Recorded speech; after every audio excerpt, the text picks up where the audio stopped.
What's going on, everybody? Got another hard reset for you. Today we're going to do the Wiko Ride 3. So if you have one of these and it has a pattern or a password and you forgot what it is, you have to do a hard reset. I'll show you how to do that. Just a reminder, when you do a hard reset, you will delete everything off the phone. So if anything important on here, it's going to get deleted. And if you guys haven't yet, subscribe. We have a ton more of these hard resets and teardowns coming up, and we'd appreciate the support. But let's jump right into this guy. First thing we want to do is make sure that the phone's off, and in this case it is. You have your volume up, volume down, and power button right here. And what we want to do is we want to hold volume up and power at the same time. So start off by holding volume up first, and then hit power. It does take a second sometimes. There we go.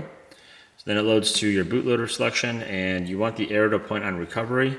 So volume up is, you will scroll through these options, and then volume down is to select. So I'm going to hit volume down, since we're already on the recovery portion. Then load to this no command screen. To get out of this, you need to press the power button and volume up at the same time. Oh, hold power button and then tap volume up. And then from here, you can scroll down using the volume keys.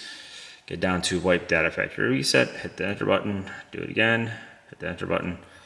Now it's deleting, now it's done. And now you can either reboot or power off, and in this case I'm just gonna power it off, but that is how you do a hard reset on a Wiko Ride 3. So we will be doing a teardown on one of these too, so keep an eye on that if you guys need help with that. But otherwise, thanks for watching, guys, and we'll catch you on the next one.